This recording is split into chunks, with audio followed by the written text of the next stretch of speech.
ہم بھی IMF programme میں تھے. اور یہ یاد رکھیں کہ ہم IMF کے پروگرام میں ہوتے ہوئے ہم نے ہیلتھ کارڈ دیا. پاکستان کی تاریخ کا سب سے بڑا اگر فلائی کام ہے وہ ہیلتھ کارڈ ہے کہ ہر خاندان کو, ہمارے جتنے صوبے تھے, ہر خاندان کو 10 لاکھ روپیہ ہم نے ہر خاندان کو دیا 1 سال کے لیے ہیلتھ انشورنس. کسی بھی ہسپتال میں علاج کروا سکتے. کبھی پاکستان میں اتنا بڑا پروگرام نہیں آیا. پھر ہم نے کامیاب پاکستان کیا, اور کامیاب پاکستان میں ہم نے قرضے دیے سود کے بغیر نچلے طبقوں کو. ہم نے احساس کے پروگرامز کی سب سے زیادہ پیسہ خرچ کیا احساس پہ. احساس راشن کیا کہ لوگوں کو, ہم نے نچلے طبقے کو 1.5 کروڑ گھرانوں کو 1.5 کروڑ گھرانوں کو ہم نے احساس راشن کارڈ دیا کہ وہ جا کے آٹا, گھی اور چینی وہ ایک ڈسکاؤنٹ پہ لے سکیں کریانہ سٹور سے. تو یہ ساری چیزیں ہم بھی IMF پروگرام میں تھے. اس کے باوجود ہم نے اپنے قوم کا دھیان رکھا. ہم نے کوشش کی کہ لوگوں کے اوپر پریشر نہ پڑے. یہ کہتے ہیں کہ جناب دنیا میں عالمی مہنگائی ہو گئی. عالمی مہنگائی تو پچھلی گرمیوں سے ہے. یہ جو ساری قیمتیں بڑھی ہیں یہ تو پچھلی گرمیوں سے بڑھ رہی ہیں. تو یہ ہمیں بھی سارا کچھ فیس کیا. کہنے کا مقصد یہ ہے کہ آج یہ کیا اتنا بڑا طوفان آیا کہ ہماری مہنگائی بھی آسمانوں پہ چلی گئی اور مزید اور جانی ہے. اور اس کے بعد جو ہماری معیشت ہے, جو نقصان ادھر ہو رہا ہے, یہ جب کہتے ہیں کہ جی ہمیں بڑا مشکل برا پاکستان ملا, برا تو ہمیں ملا تھا مشکل وقت.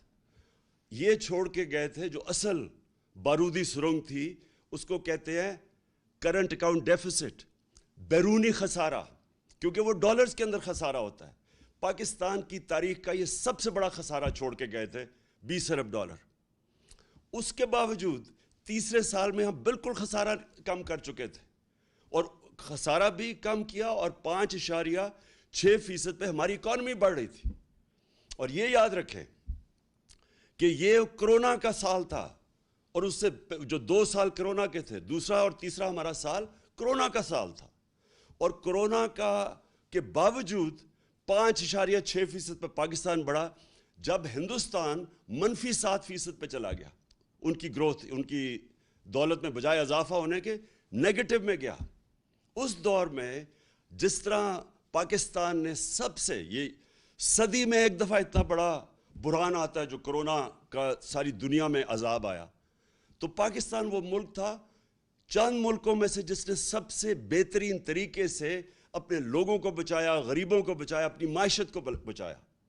اور اس میں میں آج خاص طور پہ پھر سے, میں پہلے بھی کہہ چکا ہوں کہ جو میں آج خراج تحسین پیش کرنا چاہتا ہوں ہماری NCOC جو ہم نے سٹرکچر بنایا تھا, جس کو اسد عمر اس کے لیڈ کر رہے تھے, جس میں سارے پاکستان کے ادارے تھے, سب نے اپنا کام کیا, جس میں پاکستانی فوج بھی تھی.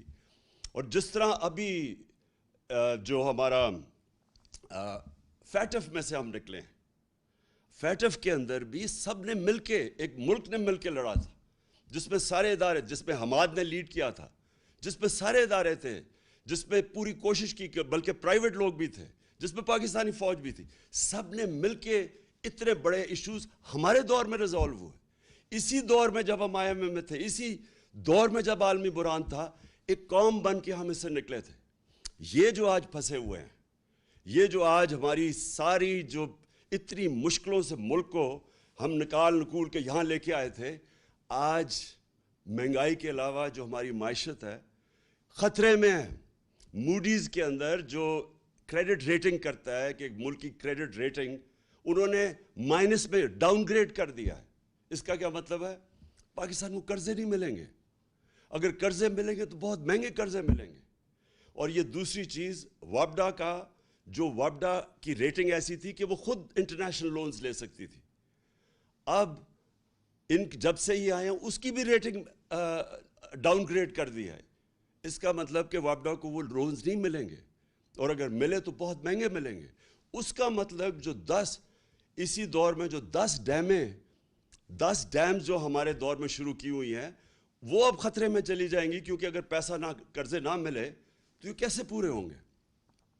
تو میرا سوال یہ ہے کہ جب یہ ملک ترقی بھی کر رہا تھا, اس کی 5.6% تیسرے سال میں اور 6% چوتھے سال میں جب اس کی اکانومی گرو کر رہی تھی, دولت میں اضافہ ہو رہا تھا, جب ریکارڈ ہم ٹیکس اکٹھے کر رہے تھے, وہ بھی ایک وجہ ہے کہ ہم پیسے نکال سکے عوام کے اوپر بوجھ کم کرنے کے, سبسیڈائز کرنے کے لیے.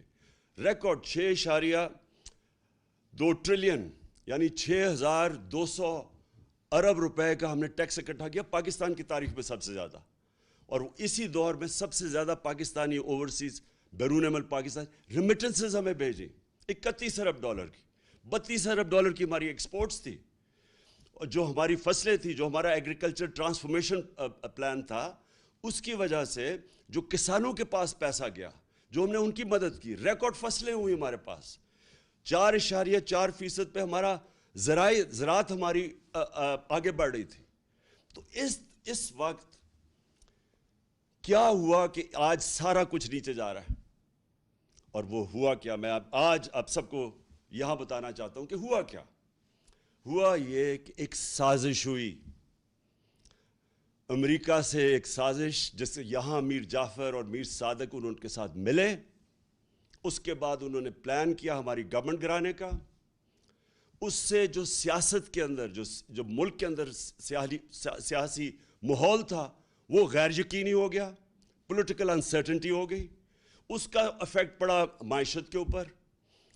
میں نے جا کے نیوٹرلز کو, میں نے ان کو سمجھایا کہ دیکھیں اگر یہ سازش ہو رہی ہے, بڑا اچھا آپ نیوٹرل رہیں, لیکن یہ جو سازش ہو رہی ہے اگر اس وقت گورنمنٹ کو گرا دیا گیا اس سازش کے تحت, تو یہ ان سے سنبھالا نہیں جائے گا. ہم نے بڑی مشکل سے یہاں تک آئے ہیں. یہ بڑی مشکل سے کرونا سے نکل کے جو کموڈٹی سپر سائیکل تھا, یہ جو جب یوکرین میں گیا روس اور جو جنگ ہوئی تو اس کی وجہ سے جو اثرات تھے, بڑی مشکل سے ہماری معیشت یہاں کھڑی تھی. تو میں نے تب ان کو بتایا, پھر شوکت ترین کو کہا کہ ان کو بتاؤ کہ یہ وقت نہیں ہے اس ملک کے اندر یہ سازش کو کامیاب ہونے دینے, کیونکہ اس کا ڈائریکٹ اثر پڑے گا ہماری معیشت کے اوپر. اور مجھے افسوس سے کہنا پڑتا ہے کہ وہ ٹائم تھا کہ اس سازش کو ناکام کرنے کا, کیونکہ ہمیں پتہ تھا کہ نہ ان لوگوں کے پاس قابلیت ہے, نہ ان کے پاس اہلیت ہے, اور ان کا مقصد ہی آنے کا کچھ اور ہے. ان کا مقصد اس ملک کی نہ مہنگائی کم کرنے کے لیے, نہ ان کا مقصد اس ملک کی ریفارمز کرنے کا تھا, اکانومی ٹھیک کرنے کا تھا. ان کا تو مقصد ہی کچھ اور تھا. اور وہ جو مقصد تھا, میں بڑا شکر گزار ہوں ان کے وزیر دستگیر کا, خرم دستگیر کا, جس نے ٹی وی پروگرام پہ کہہ دیا. اس نے کہا ہمیں تو صرف یہ تھا, اور اس نے دو چیزیں کہی. اس نے کہا ایک تو ہمیں ڈر لگا ہوا تھا کہ اگر یہ رہ گیا, اس نے ججز ڈال دینے تھے, اور اس نے ہمارے جتنے لیڈر تھے انہوں نے جیلوں میں چلے جانا تھا, جس میں شہباز شریف نے بھی چلے جانا تھا. تو پہلا تو میرا سوال یہ ہے کہ کیا یہاں کی عدالتیں آزاد نہیں ہیں؟ کیا یہاں کی جو عدالتیں ہیں اس میں کوئی ہماری انٹرفیرنس ہوئی ہے آج تک؟ ہم تو وہ زمانہ نہیں کہ ہم ٹیلی فون کر رہے ہیں کہ جسٹس قیوم جی ہمیں کیس میں یہ رزلٹ چاہیے. ہم نے تو سپریم کورٹ کے اوپر کبھی سوچا نہیں حملہ کرنے کا. ہم نے کسی ادارے کو, ہم نے آج تک ہم نے اداروں کو چلنے دیا. نیب کا ادارہ جو چلا ہے, میں بتا دوں آج کہ نیب نے کوئی 280 ارب روپیہ اپنے سارے کوئی 18 سال میں اکٹھا کیا تھا. ہمارے 3 سالوں میں انہوں نے 480 ارب روپیہ اکٹھا کیا, کیونکہ ہم نے مداخلت کسی میں نہیں کی. تو میں جو آج سوال پوچھتا ہوں کہ یہ جو خرم دستگیر نے بات کی ہے, اس سے یہ واضح ہوتا ہے کہ ان کا تو مقصد تھا ہی نہیں اور کچھ سوائے NRO2 لینے کا. ان کا تو مقصد یہ کہ تھا, اسی لیے یہ ساری جدوجہد تھی. 3.5 سال سے یہ بار بار جو بلیک میل مجھے کیا جا رہا تھا, یہ تو صرف چاہتے تھے NRO, دوسرا NRO. یاد رکھیے ان کو پہلا NRO مل چکا ہے. ان کو ملا, جنرل مشرف نے NRO دیا, جو ساری ان کے کرپشن کیسز تھے.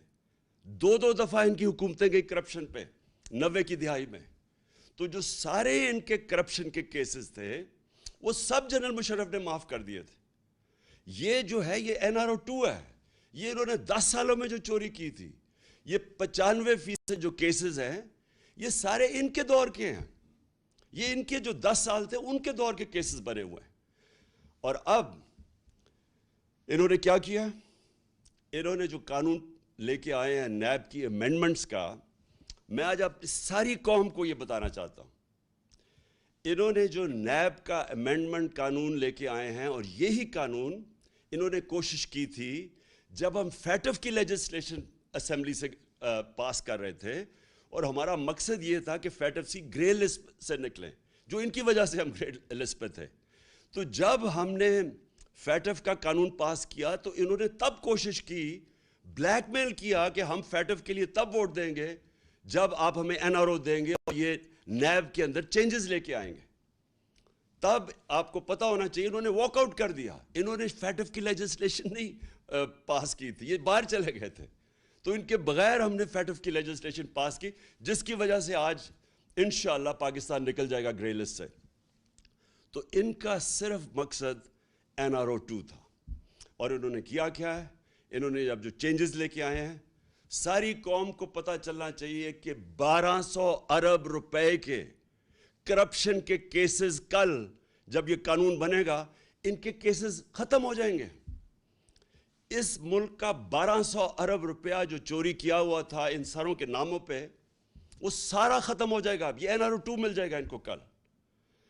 اب سوال یہ ہے کہ یہ جب کہتے کہ جی ہم بے بس ہیں، میرا ان سے سوال یہ ہے کہ اگر آپ سنسیئر ہیں اس ملک سے، تو کیا آپ کو یہ جو 1200 ارب ہے، اس میں سے اگر آپ یہ معاف کروا رہے ہیں، سوچیں یہ اس کا 400 ارب آ جائے تو ہم پھر بجلی کی قیمت نیچے لا سکتے ہیں. اور پھر میں ان سے سوال پوچھتا ہوں کہ جب ہم نے روس سے بات شروع کر دی تھی تیل کی، اگر آپ کو فکر تھی اس قوم کی اور آپ سارا وقت 3.5 سال سے مہنگائی کی بات کرتے تھے، تو اگر آپ نے مہنگائی کم کرنی تھی تو آپ نے کیوں نہیں 2 مہینے ہو گئے، کیوں نہیں آپ نے روس سے تیل کی بات کی؟ کیونکہ آپ امریکہ کے غلام ہیں، امریکہ کی اجازت نہیں ملتی. ہم نے جب تیل سبسڈائز کیا تھا تو ہمارا پوری کوشش یہ تھی کہ اس کے بعد ہم روس سے سستا تیل لیں گے جو ہندوستان لے رہا ہے، جو سری لنکا لینے لگا ہے، جو بنگلہ دیش لینے لگا ہے. ہم نے بھی روس سے تیل لینا تھا اور اس سے پھر ہم نے لوگوں کے اوپر بوجھ نہیں آنے دینا تھا. انہوں نے بجائے وہ لینے کے روس سے تیل، کیونکہ ان کے جن کے یہ غلام ہیں ان کا حکم نہیں ہے ان کو، لہٰذا عوام کے اوپر بوجھ ڈال دیا. اصل مقصد جس کے لیے یہ آئے تھے وہ اب آپ کے سامنے آ گیا. NRO انہوں نے لینا تھا، NRO2 اب انہوں نے خود ہی اپنے آپ کو دے دیا ہے، اور اس سے 1200 ارب روپیہ اس قوم کا یہ ہضم کر جائیں گے. پہلے سارا پیسہ ہضم کیا NRO1 پہ، یہ دوسرا ہے اب. اور پھر جو دوسرا مسئلہ یہ ہے کہ پاکستان کو جدھر یہ لے کے جا رہے ہیں، اب مجھے خوف ہے کہ یہ اس طرف جا رہا ہے جدھر سری لنکا پہنچ گیا ہے. اور مجھے خوف یہ ہے کہ ہمارے پاس جس طرح یہ ہماری اب ریمیٹنسز گر رہی ہیں، ہماری 10% ایکسپورٹس گری ہیں پچھلے مہینے، جس طرح یہ ٹرینڈ جا رہی ہے، ہمیں خوف یہ ہے کہ ہمارے پاس ڈالر نہیں ہوں گے کہ ہم اپنا، جس طرح سری لنکا اب تیل نہیں خرید سکتا. آپ کو پتہ ہونا چاہیے کہ جب ہم آئے تھے، جب انہوں نے نو کانفیڈنس کیا تھا تو ڈالر 178 روپے کا تھا، آج وہ 208 روپے پہ پہنچ گیا. اور یہ صرف اور صرف اب ان کے پاس ایک راستہ ہے کہ یہ کسی طرح امریکنوں کے پاس اب جائیں گے اور ان کے پیر پکڑیں گے. مفتاح اسماعیل پہنچ گیا امریکن ایمبیسڈر کے پاس اور اس نے کہا کہ جی ہماری مدد کریں، کسی طرح ہمیں کوئی ریلیف دلوا دیں. تو مفتاح اسماعیل اور شہباز شریف کو میں یہ کہنا چاہتا ہوں کہ دیکھیں، یہ جو امریکن ہیں ان کی ایک بڑی ان کی فلسفی ہے، وہ یہ ہے کہ دیر از نو فری لنچ. کوئی چیز مفت نہیں ملتی، ہر چیز کی قیمت ہوتی ہے. تو جو وہ قیمت آپ سے وصول کریں گے وہ ہمیں خدشہ ہے، وہ ہماری ساورنٹی کی قیمت ہوگی، وہ ہماری حقیقی آزادی کی قیمت لی جائے گی. اور اس قیمت، وہ جو قیمت ہے وہ ابھی سے نظر آنا شروع ہو گیا کہ یہ تیار ہو گئے وہ قیمت دینے کے لیے. بلاول بھٹو نے کہا کہ جی ہندوستان سے ہمیں تعلقات اچھے رکھنے چاہیے. ہم بھی اچھے رکھنے چاہتے تھے ہندوستان سے تعلقات، لیکن جب انہوں نے 5 اگست 2019 کو کشمیریوں کی سٹیٹ ہوڈ لی، جب انہوں نے جو کشمیریوں کو وہ جو آرٹیکل ان کا 360 جو بھی آرٹیکل تھا وہ ختم کیا، جب انہوں نے ان کا سٹیٹس لیا، وہ یاد رکھیں وہ یونائٹڈ نیشن سیکیورٹی کاؤنسلز کی ریزولوشن کی خلاف ورزی تھی، انٹرنیشنل لا توڑا، تو تب ہم نے ان سے رشتہ توڑا. ہم نے بھی کوشش کی تب اس سے پہلے دوستی کی.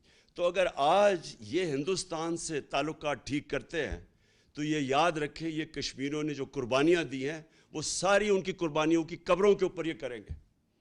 اور دوسری چیز ایک اور ان کا مانڈوی والا اس کی سٹیٹمنٹ میں دیکھ رہا تھا، اس نے کہا کہ اسرائیل سے کیوں نہیں، ہمیں اپنے مفادات کا سوچنا چاہیے.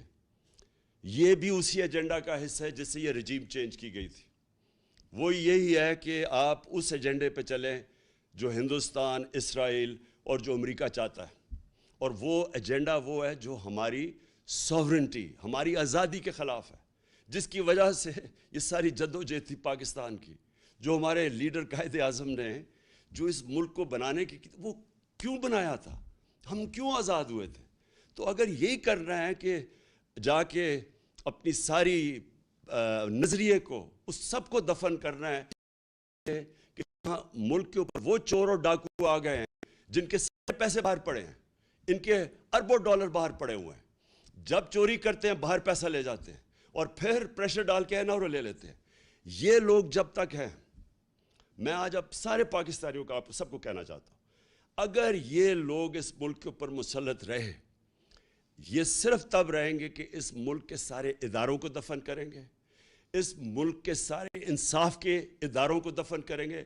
نیب تو ہوگی دفن، FIO ہوگی دفن، سرکاری نوکروں کو آپ نے دیکھ لیا کہ انہوں نے کیسے بھرتیاں چینج کی ہیں، میرٹ ختم ہو گئی. جو انہوں نے پولیس کا استعمال کیا آپ کے سامنے ہے کہ جس طرح انہوں نے پولیس سے ظلم کروایا، جس طرح کی FIRs کٹوائی، ہمارے اوپر بلاسفمی کے کیس کر دیے. کبھی ریاست اپنی شہریوں پہ بلاسفمی کا کیس نہیں کرتی، یہ انہوں نے کر دیا. اب 8 FIR میرے اوپر ہیں، ہمارے سارے لوگوں کے اوپر ہے. نوم چومسکی جو دنیا کے بڑے انٹلیکچول سمجھے جاتے ہیں، ان کا آج پڑھ لیں سٹیٹمنٹ. انہوں نے شہباز شریف کو خط لکھا ہے کہ یہ آپ سارے انسانی حقوق کی خلاف ورزی، آپ جمہوریت تباہ کر رہے ہیں اپنے ملک کی، اور یہ رہ گئے تو یہ جمہوریت، ایک جمہوریت کا جتنا بھی جس کے اوپر جمہوریت کھڑی ہوئی ہے سب ختم کریں گے. یہ جو جس طرف جا رہے ہیں، الیکشن کمیشن کو انہوں نے ساتھ ملایا ہے. پنجاب کے اندر جو الیکشن ہے وہ ابھی جو بائی الیکشنز ہیں ابھی سے ہی میچ فکس کرنے کی ساری تیاریاں ہیں، ہمیں ساری خبریں آ رہی ہیں. پولیس کا جو استعمال کریں گے اور کر رہے ہیں. ابھی ہمارا کل ایک ہمارے جو الیکشن لڑ رہا تھا اس کے بیٹے کو گولی لگی، وہ آج ہاسپٹل میں ہے، اور اس کے سارے گھر والوں کے اوپر FIRs کاٹ دی. تو یہ ہمیشہ یہ جب ایک کرپٹ ٹولے کو اوپر بٹھائیں گے جو کہ 30 سال سے یہ دونوں خاندان اس ملک پہ ہیں، انہوں نے ہمیشہ جو پہلے کرتے ہیں وہی کرنا ہے. اب تو جمہوریت سب سے پہلے اس کا نقصان ہوگا. انہوں نے اخبار والوں کے، صحافیوں کے اوپر، سوشل میڈیا کے اوپر جو کریک ڈاؤن ہے یہ کبھی پاکستان میں نہیں ہوا. جس طرح انہوں نے اینکرز کے اوپر FIRs کاٹی ہوئی ہیں، اور ان چیزوں پہ، چھوٹی چھوٹی چیزوں پہ اس وقت خوف پھیلایا جا رہا ہے. تو جو یہ راستہ پکڑا ہوا ہے، میں آج آخر میں ساری قوم کو کہنا چاہتا ہوں کہ دیکھیں یہ صرف ایک طرح یہ اس ملک کے اوپر مسلط رہیں گے، اور وہ خوف طاری کر کے. یہ جو خوف ہے یہ ایک سب سے بڑا بت ہے. میں بار بار اپنی قوم کو ایک چیز سمجھاتا ہوں کہ لا الہ الا اللہ، کوئی خدا نہیں ہے سوائے اللہ کے. یہ جو ایک خوف کا بت ہے، یہ اس طرح کے لوگ جو کرپٹ لوگ ہیں، جن کی ہمیں ساری تاریخ پتہ ہے، باہر بیٹھے ہوئے ان کے لیڈرز، پیسے باہر بیٹھے ہوئے ہیں، وہاں سے بیٹھ کے اس ملک کو کنٹرول کر رہے ہیں، اور جدھر ان کے پیسے پڑے ہوئے ہیں وہ ان ملکوں سے ہی کنٹرول ہو رہے ہیں. اس ملک کی نہ انہوں نے آزادی رہنے دی ہے، نہ انہوں نے ادارے چلنے دینے ہیں، نہ انہوں نے جمہوریت چلنے دینی ہے. انہوں نے جتنی دیر یہ آئیں گے اس ملک کو مزید اور نقصان پہنچائیں گے، صرف اپنے آپ کو اوپر مسلط کرنے کے لیے. لہٰذا ہم سب نے مل کے، ساری قوم نے مل کے ہم نے جدوجہد کرنی ہے. آپ نے سب نے تیاری کرنی ہے. میں آپ کو کال دوں گا. ہم نے مسلسل جو ہمارا حق ہے، ہمارا آئینی حق ہے پرامن احتجاج، وہ ہم کریں گے. اور وہ ہم تب تک کریں گے جب تک ہمیں صاف اور شفاف الیکشنز کی ڈیٹ نہیں ملتی. میں پھر سے کہہ رہا ہوں, الیکشنز نہیں, صاف اور شفاف الیکشنز. صاف اور شفاف الیکشنز اگر نہ ہوئے مزید اور انتشار ہوگا. جس طرح پھر سے میں کہتا ہوں, جو پنجاب کے بائی الیکشنز میں میچ فکس کرنے کی کوشش کی جا رہی ہے اور جو ملوث ہیں اس میں, اگر اس طرح کے الیکشنز کروائے, اس سے ملک مزید اور انتشار کی طرف جائے گا, حالات اور بگڑیں گے. سیاست کے اندر غیر یقینی فضا بڑھتی جائے گی, وہ معیشت کو افیکٹ کرے گی. صرف راستہ ایک ہی ہے, صاف اور شفاف الیکشن کا, اور وہ ہم سب نے مل کے اس کے لیے جد و جہد کرنی ہے. پاکستان پائندہ باد.